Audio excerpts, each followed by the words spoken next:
Hello, Padawans. Good evening. How's everybody doing tonight? I'm doing an official movie review of Beetlejuice 2. I've waited 36 years for a sequel. Uh, I went to see it in October 10th. I wanted to go see it before it went off it was taken out of the theaters, and I made it right before that. Beetlejuice, the second movie. Why did we have to wait 36 years? Okay, I don't know. I was super excited. I went in. I did not expect a lot because I don't watch reviews before I go see a movie. I don't look at critics. I don't watch anything. I did watch the trailer. That's as far as I go. I watched the trailer. And I did not like the trailer. I thought it was sort of not very good.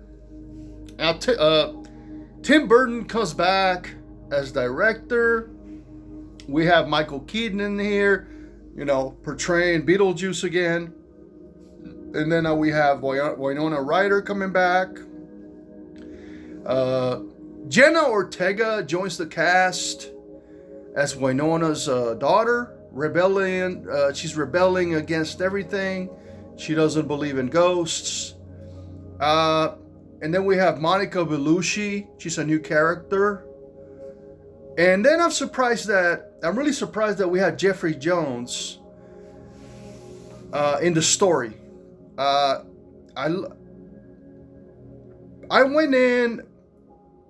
wasn't expecting much. I said, okay, look, this is a washed up. Tim Burton is washed up. He's not gonna do anything good.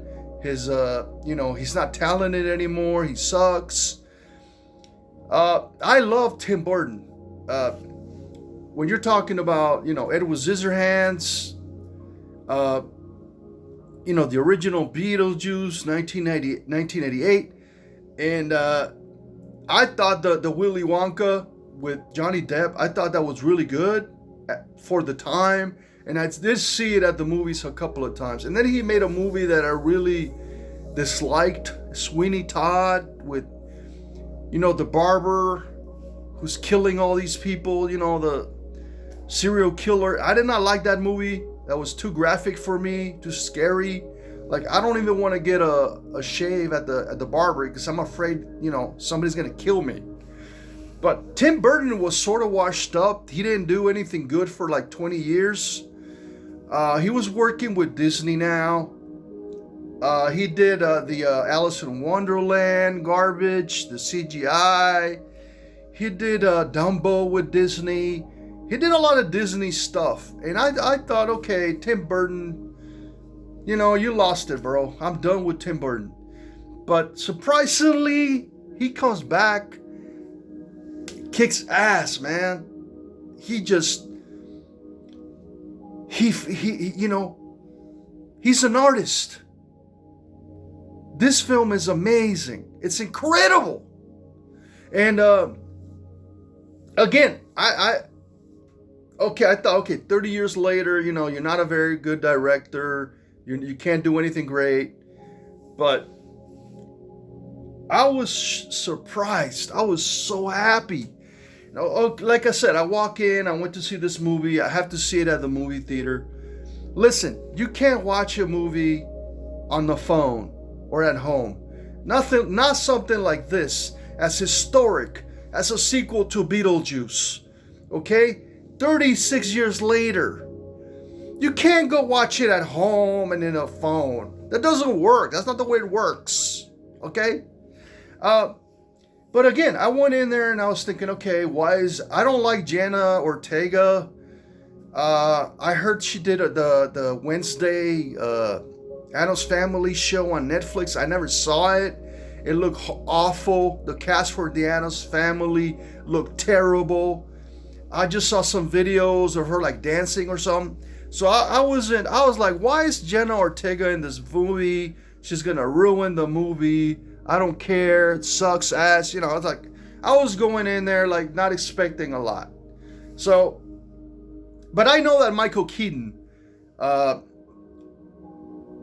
know that he came back as Batman in The Flash, and that had too much CGI. That was too much of a distraction. That was too much CGI. Now, like I said, I haven't made a real review on my channel, on this channel. So this is my first review, my official review of a movie. And I just thought that I had to do it because I feel that over the years, over the last 36 years, I've been such a big fan of Tim Burton. But back in the 80s, okay? I'm talking about Tim Burton, the 80s. And right after the 1988 film, they had a cartoon that I used to watch all the time. You know, Beetlejuice was like a taxi driver, and you saw more of the afterlife and the other world and the other people that are dead. Now, this is what you don't want to do in a review. You don't want to tell the story, just retell the story in a review. That's not a review. You want to talk about something else. You don't want to spoil it. You don't want to spoil it at all. I mean, you want to say a summary. We all seen the trailer. Beetlejuice comes back, all right? Somehow. I don't want to spoil it for you. But he comes back, and I was sort of mad because in the trailer, you know, the Jenna Ortega character, it looks like she's going to say Beetlejuice, Beetlejuice, Beetlejuice 3 times. And it happens that never happens in the movie. So that was sort of a twist that I didn't expect. So, and then you also have William Dafoe as a investigator, cop or something, and his character is so funny. I've never seen Willem Dafoe do this, okay? Oh my God. Winona Ryder, you know, with all this stuff, when she came back, you know, she's popular again with the Stranger Things. She does an amazing job. Everybody is professional. Everybody acts like you believe this stuff. We all know this is the afterlife. This is a dead guy, okay? This is not real. But when you watch the film, especially at the movie theater, again, I am a believer that you have to go see a movie at the movies. All right? Miller at the movies. And I want to say hi to Jason Callan because I as you know, I did get a little upset at a person for saying that this movie was shit and garbage. And I did get a little mad. But I thought I'd come up and do an official review and tell you why I love the movie. Why I think it's... And I don't want to do the, my rating is, okay, 5 stars. That's it, 5 stars. 1, 2, 3, 5 stars being the most amazing, classic, incredible film. So I'm going to give this film 5 stars. And I'm going to tell you it's an instant classic. It's a masterpiece. And in 30 years, they're going to be talking about this movie. It's just so great. It's so great. And it's not just the art direction. I mean, if you're talking about the art in the movie, you know, the special effects, the props, you know, the Muppets and the puppets and all the real life, things that they did. It did have one scene that's CGI, and I was not too crazy about that. You know, everybody kind of knows what it is now. It's like there's this. I'm not going to spoil it too much, but Beetlejuice's ex-wife comes back from the dead, and she puts herself together in pieces. You know, sort of like, Frankenstein bride. Frankenstein's wife. And that scene is CGI. I didn't have a problem with it. It was done very well. But it's all practical effects. It's done amazingly. Now, the Michael Keaton, he never left the role. His head. Michael Keaton is crazy. Like me, all right? And he played the role perfectly. And there's a scene in here where we actually get to see how he dies. All right, and how he becomes Beetlejuice. So we know how he dies now. And that explains his face being white and having all these things on the side of his face, and why he acts the way he does. Like I said, when you do a review, you never just retell the story. And I know a lot of people said, well, you can't do a review more than 8 minutes. Well, you know what? If you have the time, you can do an hour. I did a review of Prometheus for 7 to 8 hours. All right. Do you have another storyline in the movie, like a little love story between, dealing with Winona Ryder's daughter? And but see, I don't like Jenna Ortega, but in this movie, she's amazing. I've never seen her act this way before. I thought she was amazing in the film. Now, when I went to the movie theater, I got a drink and I got some popcorn, and I said, okay, I'm gonna be open-minded about this movie. And I was not gonna do a review of Beetlejuice 2, but I said, you know what, I gotta do it because there's sort of a little drama going on over here, and I don't wanna crap on someone, but if you want to say that a movie is horrible and it sucks, at least say why. At least come on camera and say why the movie sucks. Like Roger and Ebert. I'm a big fan of Roger and Ebert. And at least they had the guts and the balls to get on camera and tell you why a movie was so bad or it was so good. So when I was watching this movie, I felt like I was back in time. The movie itself is an 80s movie. You feel that it's an 80s movie. It is an 80s movie. The sandworms, so I know some of you may not be may not know what I'm talking about. The sandworms are these little worms. They have like these stripes, the black and whites, and have these double mouths and so on. The sandworms were done in stop animation, and they look amazing. And then there's also a musical at the end, which I thought it was genius. So Tim Burton, oh man, he redeemed himself. Tim Burton redeems himself after 30 years after working with Disney. But you know what? I gotta give him props because he dumped Disney. He even said he was done working with Disney because Disney wouldn't allow him to do his own stories, and he was, they told him to do this, do that. He couldn't direct when he was with Disney, and he quit. So this is a Warner Brothers movie.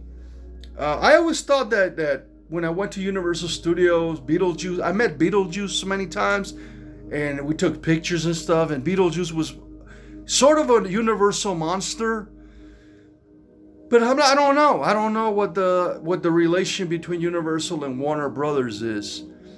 I think the best part about this movie is bringing back the comedy from the 80s, not caring about this Me Too movement and the woke crap.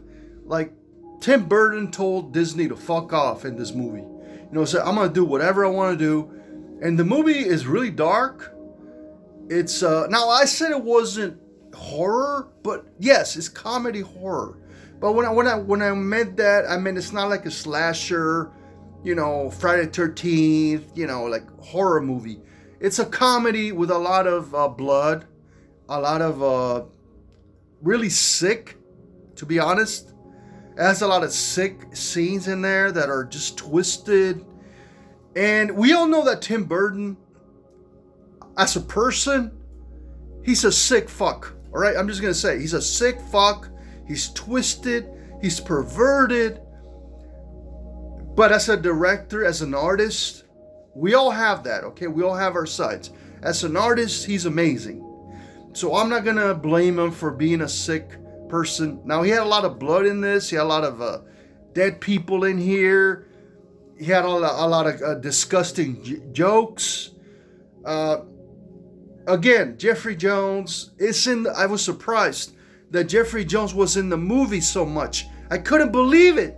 Like, the movie starts off with Jeffrey Jones. His character, gets bit in half by a shark. So the beginning of the film, you see his body cut in half, which I thought that was gross. I thought that was disgusting. And he's walking around with a half, body, and there's blood spitting all over the place, and it's really disgusting. So this should have been rated R. I know that Jason Callan said it was different colors. It's not. It's red. It's red blood. And you see the arteries spilling blood all over the place. And I had a problem with that. I don't like graphic, I suppose you can call it graphic humor. But I dealt with it because you have the graphic, disgusting gore in the movie, and then you cut to Beetlejuice being funny as hell and funny as fuck. And I love Beetlejuice, man. I mean, this was Beetlejuice. This was Beetlejuice from the cartoons, not from the movie. If you try to, you have to separate the two, because I don't think that Michael Keaton was doing the original Beetlejuice. I think he was doing the cartoon version of Beetlejuice, kind of mixed with the movie, right? The original. Now, when the movie started, and I'll spoil this for you. When the credits begin, you do see Alec Baldwin and Gina Davis as little mini figurines in the city, the town. There's it's how it's a model. It's a miniature model, and when I saw that, when the movie opened and I saw the miniatures of Gina Davis and Alec Baldwin, I jumped. I was like, what the fuck? They're in the movie. So they are in the movie. But Tim Burton explained that he didn't want to have them in the movie because they moved to the other side. They have, transcended into the other dimension. So they're basically in heaven. They didn't stay in hell. So that's why you don't see them in the movie. But they are in the movie, sort of a little Easter egg. All right? I love this film. This is a piece of work. This is a masterpiece. Like I said, 30 years, 50 years, 100 years from now, people will be talking about this movie. And it does have a classical musical part that people don't like. Because after I went to see the movie, there was a lot of haters online saying how horrible it is and all this stuff. And like I said, when you do a review, you don't want to just retell the story. That's not a review. All right? Now, so you have pros. You have, Michael Keaton, Winona Ryder. You also have, what's her name? The mom from the other, Catherine O'Hara. She's in the movie. She's really good. And then you have some other characters in there that, I don't really remember who they are. But I am going to buy the movie. It is worth buying on Blu-ray, 4K, HD, whatever. And I'm gonna see it over and over. I'm telling you guys, this and I don't come on live and make videos in person just for anything. So I'm telling you, I would. Well, it's too late to see it at the movies now, but I would get a big TV. I would get the whole family. And get your popcorn and get a little drunk a little bit, drink a little beer, because it's so funny. Beetlejuice is classic. He's funny as fuck, and it helps to have a beer or two. Now I wasn't drinking that day when I went to a movie theater, but I'm saying, if I do buy it, I'm gonna watch it again, and I'm gonna have a couple of Coors Light, and it's just so much fun. It's so much fun, And I think the reason that I liked it so much was also that I waited 35, 36 years. And Michael Keaton is still alive. Michael Keaton is a great actor. And it was so happy to see him come back as Beetlejuice. It makes me happy. And again, Tim Burton directing a movie without the studios telling him what to do, and being his own and having his own creative input and doing whatever the fuck he wanted without listening to to like Disney executives. That was amazing. And Winona Ryder, I mean, she's always been good. You can't go wrong with Winona Ryder, bro. Everything she does is perfect. Her acting is perfect. Her delivery is perfect. She's beautiful. I love Winona Ryder. You know, so this movie, and you don't have to be like a goth or like a vampire or into Halloween or, you know, into all this stuff, the dark. You have to be into ghosts or anything like that to enjoy the movie. Apart from like Gina Ortega, which, I mean, I think she's all right. I just never been a fan of hers. But when you watch this movie, and they do have the original song, you know, the one that was played at the end of the original. And I thought that was hilarious at the funeral. They do have a funeral for, you know, for the Jeffrey Jones character. And like I said, I was surprised that it was so long. Like the opening dealt so much with his character. And I suppose the grief that he died. And I don't know. I mean, they say that he was accused of hitting on a 15-year-old. And they had to register as a sex offender. I mean, I haven't seen anything. Was he arrested? I don't know a lot of it, but maybe Tim Burton thought that would be a little bit too much. He didn't want to, you know, go that far. You know, you don't want to hurt, you know, the film. So that's why he didn't have him. But you think about it, he was in the film. He's in this scene, this claymation, stop motion scene where he gets killed by the shark, bit in half. And it doesn't matter if I spoil that part. But listen, Beetlejuice, number 2. I waited 36 years for this movie. Totally worth the wait. It's beautiful. It's a work of art. It's artistic. Dude, I was hoping that this was real. And I said, I did do a Netflix, you know, Beverly Hills Cop Axel Left review, but nothing like this, nothing on camera. You gotta believe me. When this movie comes out on Blu-ray or HD or whatever, buy it. 5 stars, bro. Oh, I'm so excited about this film. Have a good night, guys, and may the force be with you. Bye.